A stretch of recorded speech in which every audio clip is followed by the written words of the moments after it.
Welcome to 365 Christian Men, where every day we aim to inspire and encourage with real-life stories about men.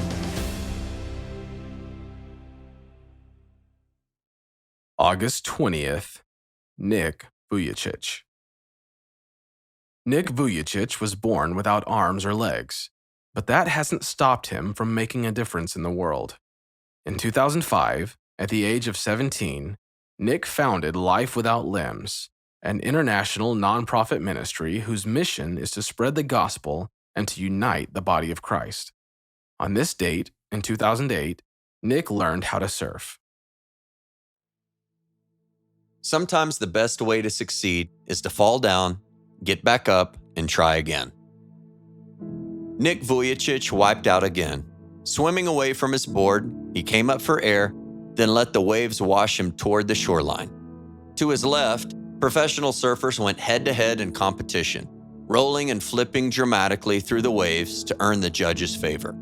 Nick just wanted to stay on his board. His instructor, Bethany, nodded her encouragement.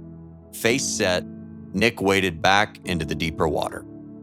A small crowd of people had gathered along the breakwall, and almost as one, they turned their attention away from the competition and toward Nick.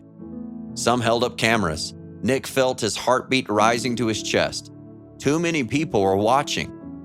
As a wave approached, he narrowed his focus. Bethany nodded, spoke a word of encouragement, and nudged his board forward. Would he fall again? Not this time. The crowd on the beach erupted. Ecstatically, they were cheering him on, and Nick joined in with his own victorious cry.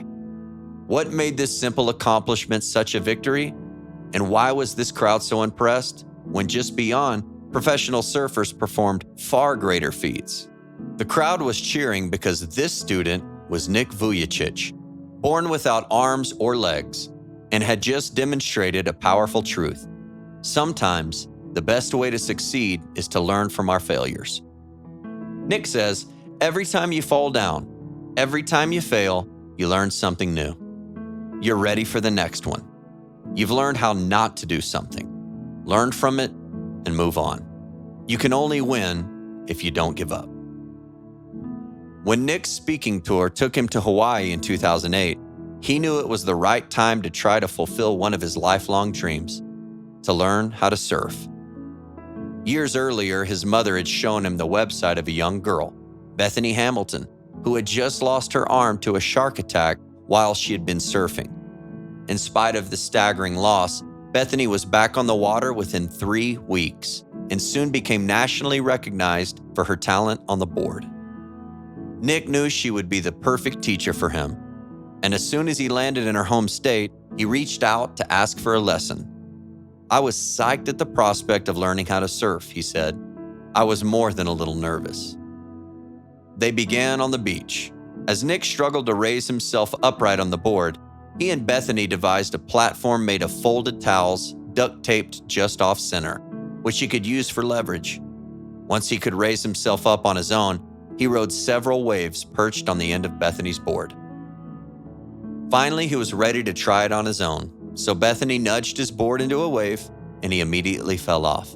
Struggling, Nick swam back out to the deeper water, waited while Bethany positioned his board, and tried again.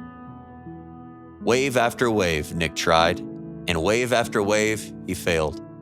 But he didn't give up. Each time he stayed on the board a little longer and made minute adjustments to his body based on what worked or hadn't worked during his previous attempt. Late in the morning of August 20th, 2008, Nick Vujicic successfully surfed a wave all the way into the shore. The crowd cheered at his success. Isaiah 41:10 says, "Do not be afraid, for I am with you. Don't be discouraged, for I am your God. I will strengthen you and help you. I will hold you up with my victorious right hand." In your life, what challenge seems impossible? Sometimes the best way to succeed is to fall down, get back up, and try again. Thank you for listening to today's story. Every day of the year, our hope is to inspire you with real-life stories of faithful men who have gone before us. Hebrews 12:1 says, "Therefore, since we are surrounded by so great a cloud of witnesses, let us lay aside every weight and the sin that so easily ensnares us. Let us run with endurance the race that is set before us." Join us tomorrow for another story at 365christianmen.com.